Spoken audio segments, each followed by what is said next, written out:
అభివృద్ధి సంక్షేమాన్ని ఓర్వలేకనే బీఆర్ఎస్ విమర్శలు చేస్తోందని కాంగ్రెస్ నేతలు మండిపడ్డారు. ప్రభుత్వం చేస్తున్న అభివృద్ధినే గవర్నర్ చెప్పారని, కానీ సభలో ఆయన ప్రసంగాన్ని సైతం బీఆర్ఎస్ అవహేళన చేసిందని మండిపడ్డారు. గులాబీ నేతలు చేసిన తప్పులు ఒక్కొక్కటిగా సరిచేస్తున్నామని ప్రభుత్వ విప్ బీర్ల ఐలయ్య అన్నారు. ఏడాదిలోనే 54,000 కోట్లు రైతులకు అందించామని, 55,000 ఉద్యోగాలు ఇచ్చిన ఘనత కాంగ్రెస్ ప్రభుత్వానిదని స్పష్టం చేశారు. స్థానిక సంస్థల్లో తప్పక బీఆర్ఎస్కి ప్రజలు బుద్ధి చెబుతారని ఆశాభావం వ్యక్తం చేశారు. గవర్నర్ ప్రసంగం ప్రజలకు చేరకుండా బీఆర్ఎస్ కుట్రలు చేసిందని మరో విప్ ఆది శ్రీనివాస్ మండిపడ్డారు. అసెంబ్లీ 60 పని దినాల్లో చుక్క తెగిపడ్డట్లుగా కేసీఆర్ ఒక్కరోజు వచ్చారని ఎద్దేవా చేశారు. కేసీఆర్ ముందు మార్కులు కొట్టేందుకు కుమారుడు, కుమార్తె, అల్లుడు పోటీ పడ్డారని ఆది శ్రీనివాస్ దుయ్యబట్టారు.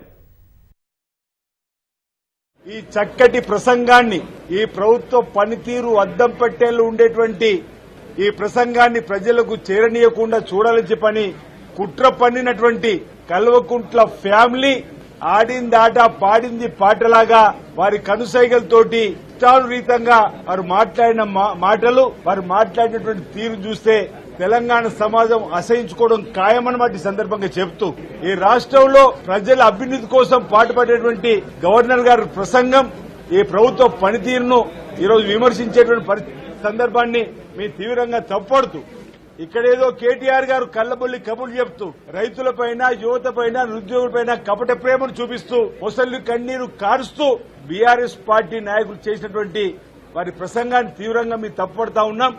కేసీఆర్ గారికి సమవుజ్జి రేవంత్ రెడ్డి గారనే కాంగ్రెస్ పార్టీని ఇందిరమరాజ్యం తీసుకుని వచ్చిండ్రు. ఈరోజు ముఖ్యమంత్రి గారు కూర్చున్న సీట్లో ఉన్నటువంటి రేవంత్ రెడ్డి గారు సమవుజ్జి ప్రజలు భావించారు కదా. ఈరోజు మీరు అంటే ముఖ్యమంత్రి గారు అవమానిస్తే తెలంగాణ ప్రజలు అవమానించిన ఎందుకు భావిస్తారు చెప్పంటున్నా.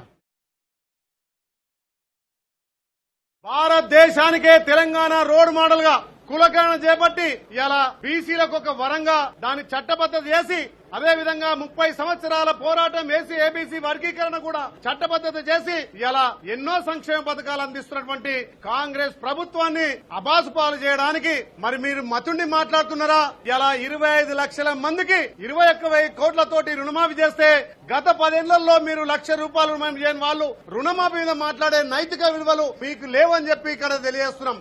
ప్రజాపాలన ద్వారా అన్ని వర్గాలకు సంక్షేమాలు అందించడం కోసం పెద్ద ఎత్తున సంక్షేమాలు తీసుకొచ్చి ఇలా ఇంటిగ్రేటెడ్ స్కూల్ కావచ్చు, ఇలా 4th సిటీ కావచ్చు, అన్ని రకాల భారతదేశంలో తెలంగాణను నెంబర్ 1 గా ఉంచుతుంటే దీన్ని చూసి ఓర్వలేక ఇప్పటికే మీరు తెలంగాణ ప్రజలు గమనించి మీ 10 ఏళ్ల పాలన చీకొట్టే మిమ్మల్ని ఇంట్లో కూర్చోబెట్టినా మీ వక్ర బుద్ధి మారలేదు, మీ నీచ బుద్ధి మారలేదు. ఇకనైనా రేపు జరిగే అసెంబ్లీ సమావేశాలకు తప్పకుండా ప్రతిపక్ష నాయకుడు హాజరై ఈ ప్రభుత్వానికి సలహాలు, సూచనలు ఇవ్వాల్సిందిగా, ప్రతిపక్ష పాత్ర పోషించాల్సిందిగా మేము మీకు విజ్ఞపిస్తున్నాం.